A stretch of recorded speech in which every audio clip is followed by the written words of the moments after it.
the nurture element of like using LinkedIn or emails is really big because if you're high ticket, they're not going to buy. They're going to need maybe like 10 to 20 touch points with you. They're going to need case studies. So this is where the repurposing comes in, right? You have that video shoot for Miranda. Now what do we do with it? We're going to make short video clips to post on LinkedIn. Maybe we'll post one as a webinar. Hello again, and welcome to our Video Storytelling for Community Engagement podcast. Today I talk with Jessica Bennett of Got Writer's Block. Jessica and I talk all about content in this episode, from different types of content for different stages of the funnel, how to repurpose content across platforms, and where we think user-generated content does and does not work in communications. Look out for more episodes of Video Storytelling for Community Engagement by The Art of Storytelling on all podcast platforms. So we're going to talk about all kinds of ways you can be using written and visual content in your social media and in all of your marketing. Jessica, first of all, why don't you tell me briefly, what is Got Writer's Block? I'm sure you've all heard the phrase before, oh, I have got writer's block. Well, that's exactly what our content agency does. So basically, when you are stuck on email marketing projects, LinkedIn writing projects, social media campaigns, we are there to help you get from that confused writer's block to actually putting your thoughts into captions, email marketing, LinkedIn posts, and turning that into strategy. And what kind of industries do you work with? So we work a lot with health and wellness, social impact. We really like working with CEOs and founders that have a really big mission and they want to use marketing for good. As well, we definitely work with financial professionals and technology too. Yeah, that's great. That's great. Yeah. I do have quite a lot of experience with health and nonprofit as well. So yes, you love it. Overlap. Yeah. So with your writing, what do you see that is different at different stages in the funnel? So like what kind of content are you producing for the different stages that the customer goes through? So basically with the funnel, you have really brand awareness content at the top. So these are new people who don't know about your company. You're not really trying to pitch them yet. It's just more like introductory educational content, learning about the company, maybe their values, things like that. Stories are really good to pull people in. And then mid funnel is, okay, I've decided that I really want to go like with this health provider. I want to learn more information. So maybe that's when you start putting out webinars, you start putting out tutorials, you start putting out case studies to try and convince them that yes, they're the solution or you're the solution for them and choose me. And then when it gets really targeted at the bottom, that's when you're really putting content to convert them. So very personalized. Like I was saying, it could definitely be very targeted towards their specific need. So maybe it's like a physio. Like here is a sample plan of what could happen when you come and visit. So very targeted to their needs versus more general at the top. Okay, great. And how are you getting stories into your content? So like for me, I often do like employee stories or customer success stories, or maybe like an about us or a founder story. What kind of stories are you putting in with your content? Really similar. As well, a lot about community building. Like we recently worked with a video game company and their mission is to stop like the bullying and harassment side. So then we'll put stories from their community into the newsletters. So yeah, very similar style, like customer stories, employee stories, and things like that. Nice. Okay. And so what do you think about using like personal stories about people? Like, do you think that human element is really important to get into your content? Oh, of course. And personal branding is on the rise. People buy from people they like. Whether you like to think that or not, it's true. So when you really put out that type of content where they connect, they're going to want to talk to you more versus just like a sales pitch, like buy this now. Yeah, absolutely. Let's talk about repurposing content, because this is really where it is, because there's so much that you can do, so many opportunities. For me, repurposing content from a video production kind of looks like this. So we do these long interviews, not long, they're like 15, 20 minutes. We have these long format interviews And from that, we narrow it down to like 3 to 5 minutes, or depending on what the client needs or the strategy that we're going for, we narrow it down. But we have this long format, and that has a lot of interesting stuff that just doesn't make it into the final cut. And what we do with our clients is we give them either the full audio file or we get it transcribed. We give them the transcribed file. And then, a writer like you or your team can now take all of this content and start to repurpose that in words, in text, right? And it hasn't really cost you much time because you didn't have to go to the interview. We just give it to you and you start it. The other thing we do is we repurpose even the short 3-minute videos, which usually go and live on a website. We take those and we shorten them and repurpose them for like Instagram Reels. So a Reels edit is completely different from a 3-minute about us website video, right? But it's interesting because you can keep editing the content to get different pieces for different platforms or different needs. We also give our clients some photos from their session. So now they have the photo, which looks the same as the video. It's the same photo from the same session. And they have the text content. And then someone like you can now write that into a blog or a newsletter or a email or something or a post. So, the options are pretty broad. And, we like to try and help our clients to make the most out of every session. So it might look and feel like, oh, this is a big thing to do and it's going to cost us a lot of money to get it started. But once you get it started, you realize that you have so many opportunities to keep using it and reusing it in different ways that it really becomes so worth your while, And I like to say that if you start with a story, you have endless opportunities and ideas to go from. Oh, I totally agree. And I think you really hit that on the nail when you said that it's worth the investment, because a lot of people get like sticker shock when they hear how much a video shoot is. But everything you just said shows that like this content lives on. It's not just one time. And like you said, like it can be little videos for the website. It can be Instagram reels. Like you were saying with the transcript, a lot of times we'll be given a transcript. Of course, we can put it into a blog. We can put it into a newsletter. We can shorten it. Depending on what the content is, it can be a mini ebook. If it's learning, it really depends. The content just lives on, and you could turn it into different social media posts, like you were saying. You could categorize things. So I think in terms of repurposing, it's endless opportunities. Yeah, and I think the clients that aren't seeing that, they're the ones that are missing. They're missing the opportunity, and they're just seeing, the price tag, and they're seeing one item, but really, it's never just one. You can make it into so much more.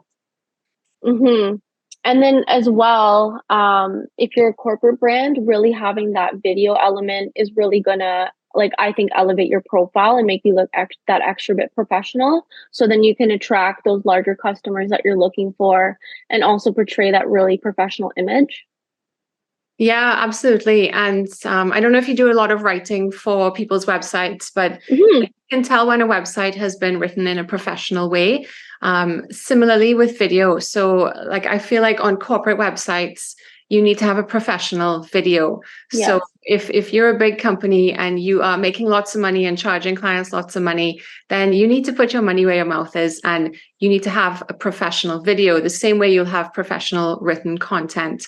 So there's nothing that I dislike more than going on a serious corporate website and finding some user-generated vertical phone video that someone made, and they thought that was acceptable. And I feel like that you're not doing yourself any justice, and you're really almost insulting your clients, because it's like, I could not be bothered to do this properly, so I just did it quickly and cheaply and myself on my phone. So yeah, so I think that's where I don't like to see the wrong kind of content being used in the wrong way. But as we were talking about before, there is a place for user-generated content.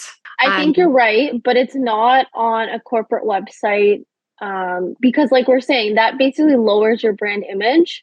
And it also may have prospects questioning, if you care that much about your video, how much do you care about me? You may Absolutely. not think that, but that's what customers are going to see when they see like a little phone video on your website. Yeah, and it comes down to it's to me it's similar to saying, well, all of my staff have on like really nice clothes or nice uniforms because I made the effort, or Hmm. we just showed up, however, and we don't really care how we look, even though we're in a really professional setting, and we should care more, and we should put our best face forward to our clients. Now, for corporate, I'll talk about user generated, then I'll go into more small companies, small business. So Okay. there is a place for user generated for sure. You could do like behind the scenes clips, more like corporate culture, showing off your corporate culture. You could even have like a day in the life, showing what employees do or how projects are done. But then you could have a professional video actually showing like your values, your mission, your story. Yeah, And then I absolutely. would say for small business, user generated content is everything because small businesses rely on community and a lot of relationship building. So I feel like as a small business owner, you can definitely get away with more user generated content. But I would also argue that small businesses also need a professional video on their website to elevate that image and actually get clients to trust them and want to pay that higher price tag. Yeah, I totally agree. I think there's definitely a place for both. I mean, even in our business, we share lots of client work, which is professional videos, but we also share a lot of behind the scenes. And people like to see the behind the scenes. They like to see, where are we today? What are we doing? How does Mm-hmm. it look when we're shooting? And I think it gives our clients some confidence because they can actually see, hey, this is what a video shoot looks like, and here's the team at this business, and this is what they're doing. And that's why we always take behind the scenes, and we use it in our social media. We use it more, I think, in stories and maybe reels. Mm-hmm. Not so much in posts. We try and keep Yeah, for sure. posts. Yeah. So I don't know how you feel about social media and what should be used in different pieces of the platforms, because No, it's I'm confusing. totally with you. Yeah. Those Yeah. type of posts can be reels or stories depending on Hmm. what they are and maybe depending on like the audio and the trends. Yeah. And a lot of reels then become stories because you share them, right? Yes. How do you find social media is going these days with trends, and what is getting more traction? Is it text and photos? Is it just text? Is it video and text? I know like LinkedIn keeps changing the algorithm. What about carousels? LinkedIn is loving carousels. LinkedIn loves selfies. Or authentic photos. If you put a photo, your impressions are going to go up. It doesn't even matter what it says. LinkedIn is also definitely favoring video. You can see that in your impressions as well because it shows that like human element. And then another one on LinkedIn would be newsletters that they're really pushing right now. Hmm. And then, of course, on Instagram, they're really pushing the reels and the video element. I don't really do TikTok, but of course, videos are really, that's what TikTok is, all videos. It's becoming Yes. really popular for building a brand. Yeah. And as we're talking about TikTok, what kinds of clients or businesses or industries do you think need to be on TikTok, and which ones don't? Because sometimes I hear from a client, oh, we want to go on TikTok. And I just think, wow, I don't think TikTok has your audience. I don't think this is where you really want to be. But, what are other content creators doing and thinking about? Yeah. Like I said, I'm not a TikTok expert, but I have seen a lot of B2B experts actually go on TikTok. A lot of different businesses are going. So I would say just test it out and then always have a strategy of engagement, just like on any other platform to post and then also be liking your prospects' content so then they can find you. You Hmm. can always test. You never know because Yeah. a lot of people with TikTok, they'll post something that they don't think is going to convert and it blows up, or they're like, oh, this is definitely going to convert and then it doesn't. So it's really an experiment. So what about, using stories and using content to talk about the culture behind the company? Because the culture behind the company is so important, and it's important for, the leadership teams to have a company with a really strong culture. And it's important for the employees to understand the culture as well. How do you find written content or any kind of social media content? How do you find that is being impacted by the culture or impacting the culture? Well, you definitely see like when there's a corporate event or a team party, like different employees posting about it and showing how they had a fun time. You don't know internally if it's like you have to post or they wanted to post, but that definitely showcases like a positive brand and that like that togetherness that people are looking for. So I would say a lot of like team pictures and internal pictures showing off events. And then occasionally I do see kind of like what we're seeing, like behind the scenes videos Yeah. of we did this or like this is how this project goes, like step by step kind of things. Mm-hmm.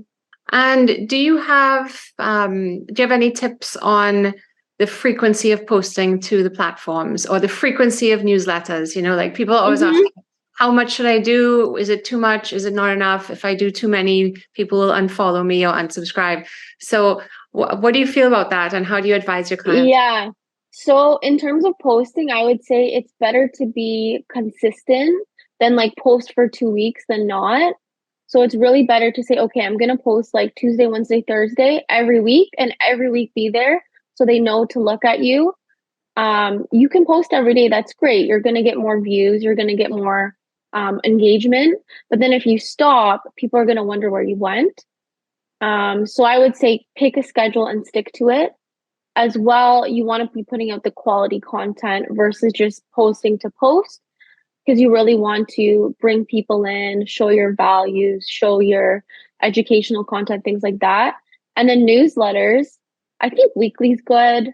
I think it depends what kind of campaign you're doing. Like if you're doing a promotion, maybe you start off with a bunch of like educational emails, story emails, then every day or so you're sending a message because it's a campaign. So I think it really depends if it's like a campaign and it's like a month period and you're sending emails every day or every other day, or if it's kind of like a roundup email and it's like, here is the summary of the month. Yeah. Okay. And with email campaigns, what is a good open rate? Minimum 20, but I'll tell you that open rates aren't entirely accurate because they put out that new Apple thing where it automatically like opens your email. So it'll just say open even if you didn't. Mm-hmm. 20 plus is good. 30 is great. What was the other thing? We just talked about open rates. Click-through rates, at least over one or two is really good. Okay. And then the other thing I was going to say about frequency is test your audience. Because a few years ago, I was doing this campaign and we were editing it for a health coach. And we realized that these people were moms and we were actually sending them too many emails because they didn't have time to open them. So Mm-hmm. then we actually went through the time periods and we were like, oh, like we should send these at like 7 a.m. So then when they wake up with their kids, they're looking at them. When we were sending them really late, they wouldn't even get to it. Yeah. So I think you have to test with your audience and know who they are to do that.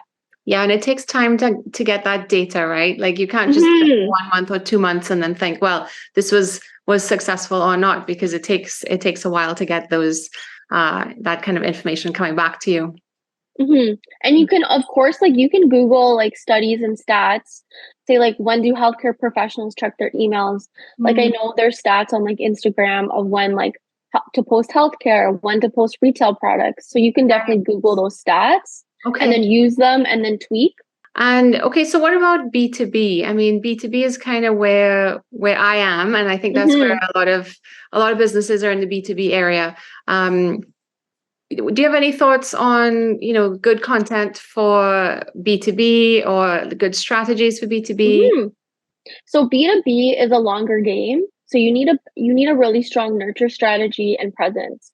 So one thing that will make you stand out is video because a lot of B2B companies are like boring, right? Mm, And they don't want to post content. But if you post content as a B2B company, say on LinkedIn, you're instantly going to stand out. You're instantly going to show your personality and why you versus like every other tech company that does the same can be very competitive in B2B. mhm. And then the nurture element of like using LinkedIn or emails is really big because if you're high ticket, they're not going to buy. They're going to need maybe like 10 to 20 touch points with you. They're going to need case studies. So this is where the repurposing comes in, right? You have that video shoot for Miranda. Now what do we do with it? We're going to make short video clips to post on LinkedIn. Maybe we'll post one as a webinar. I personally love webinars. I would say webinars are a good strategy. I know you like them too. Yeah. Yeah, so B2B is really having that ongoing content as well as engaging with the prospects you want to engage with. So they remember, you want to just be top of mind because it's a longer sales game for you. Yeah, absolutely. Okay, the other question that comes up a lot is, should you be working your personal LinkedIn or your business LinkedIn page? So for like small, medium-sized businesses, I mean, any business that has both employees and a business page on LinkedIn, what do you think gets the most traction? Personal branding is on the rise. You need to be posting on your personal profile. It's the same idea as people like to know who they buy from. But then corporate also really likes using the company page. So the company page can be used for like updates, educational posts, what else? Maybe stats, maybe big wins and achievements. And then the personal side is more like the thought leadership where you're talking about like maybe issues in healthcare. Like, what do we think about the shortages of doctors?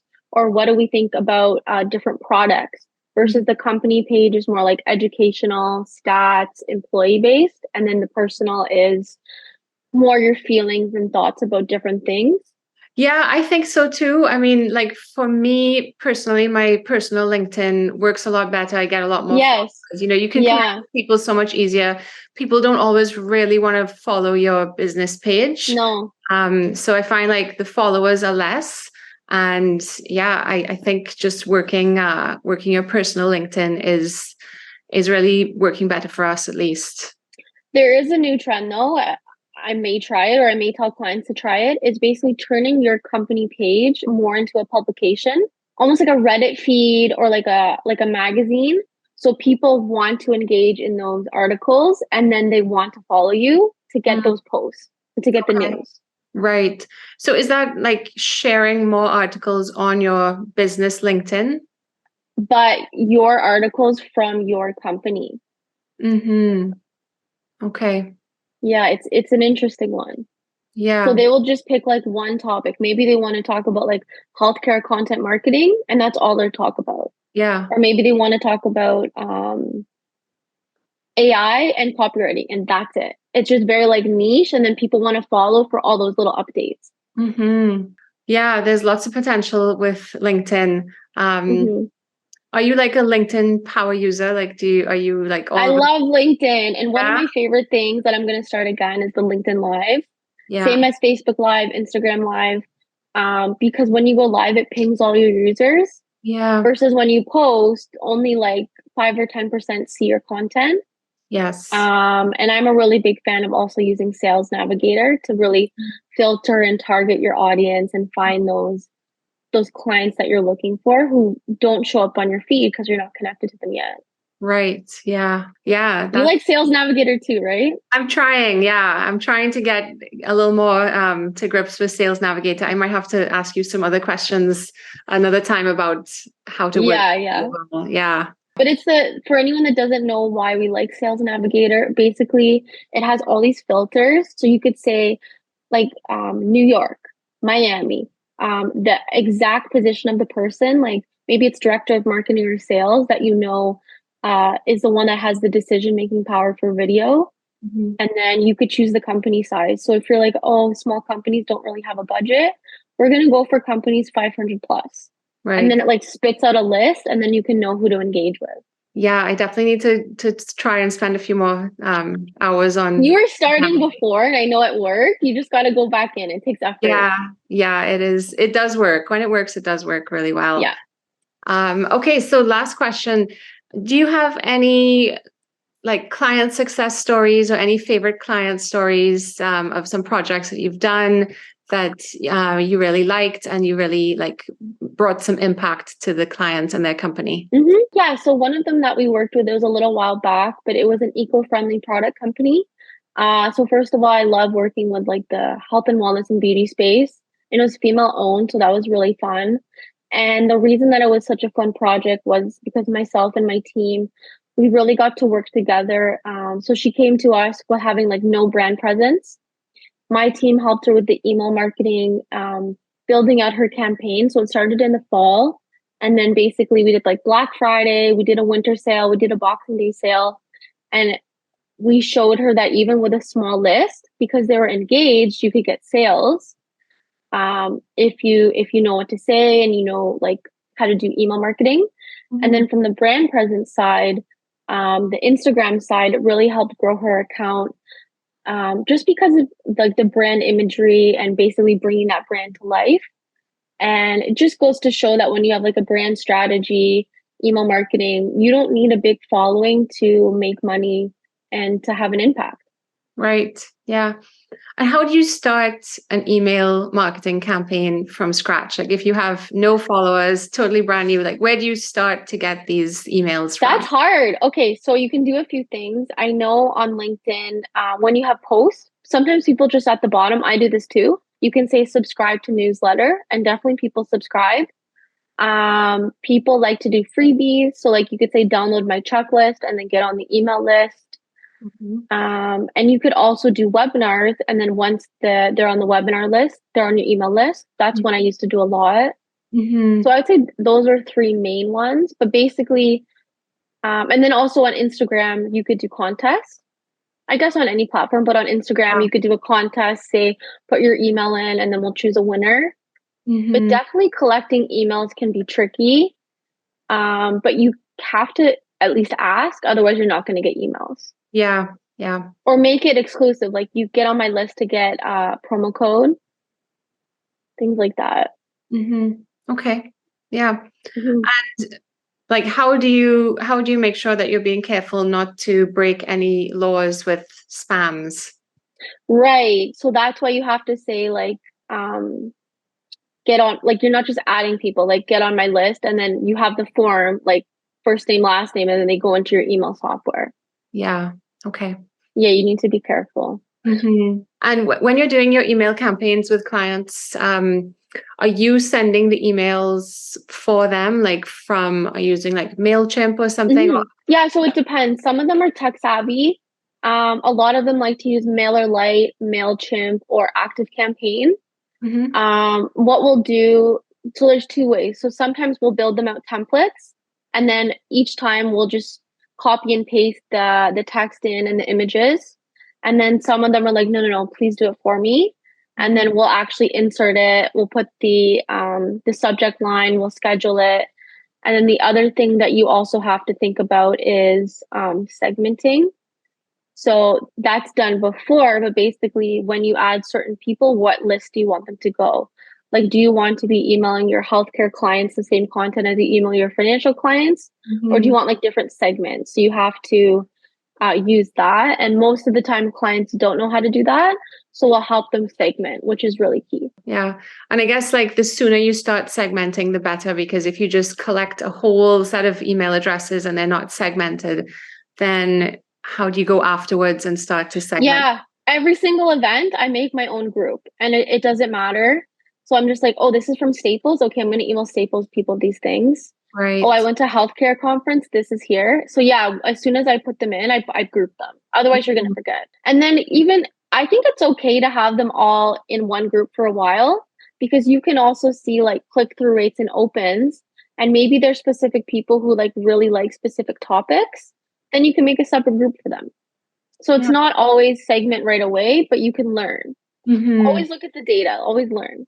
Yeah. And I was talking to a client today who had done a video project and she got like no views. And we looked at her YouTube and there was like, less than 100 views. And she's like, yeah, I don't know what I did wrong. And, there's probably so much that she did wrong, probably like just from the posting and the sharing and and even just, did you post the actual file or did you just share the YouTube? Like, oh yeah. What did you do?